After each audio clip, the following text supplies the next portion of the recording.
Supreme কোর্টে বড় ধাক্কা খেল মমতা বন্দ্যোপাধ্যায়ের সরকার। গো হারান হারল রাজ্য সরকার সুপ্রিম কোর্টে। হাইকোর্টে সিঙ্গেল বেঞ্চ, তারপর ডিভিশন বেঞ্চ, দু জায়গাতেই হারতে হয়েছিল রাজ্য সরকারকে। এরপর জেদ দেখিয়ে সুপ্রিম কোর্টে গিয়েছিল মমতা বন্দ্যোপাধ্যায়ের সরকার, সেখানেও হারতে হয় মমতা বন্দ্যোপাধ্যায়ের সরকারকে।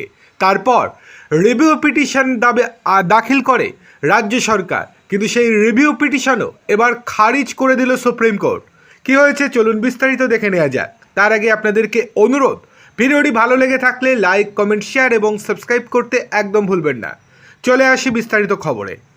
60 বছর বয়স পর্যন্ত কাজ করতে পারবে শিক্ষামিত্ররা, এমনটাই রায় ছিল কলকাতা হাইকোর্ট এবং সুপ্রিম কোর্টের।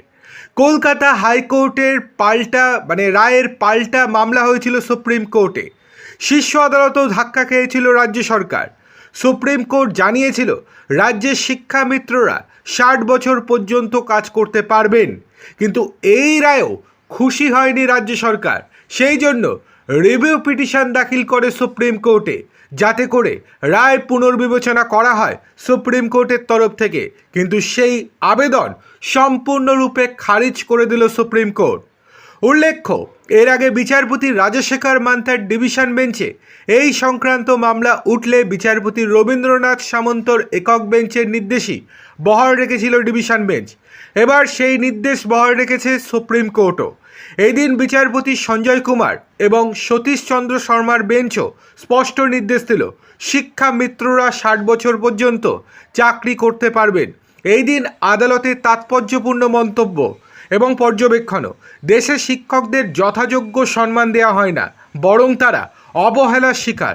আদালতের প্রশ্ন, কেউ যদি টানা 21 বছর কাজ করেন, সেক্ষেত্রে কেন তাকে স্থায়ী করা হবে না? শেষে শিক্ষামিত্রদের পক্ষেই রায় দেয় আদালত। এরপরে বিচারপতিরা আরও বলেন, আপনাদেরকে তো একবার রায় দেয়াই হয়েছিল, তারপর এই রায়ের পর আবার পুনর্বিবেচনা রাজ্যি? কোনো রকম কারণই নেই এই পুনর্বিবেচনা রাজ্যির। এখানে আপনাদের লজ্জা থাকা দরকার। এত দিন ধরে কাজ করছে শিক্ষামিত্ররা, তাদেরকে সম্মান দিন। তাদেরকে যদি প্রাপ্য সম্মানটুকু না দেন, তাহলে আপনারা সম্মান পাবেন কি করে?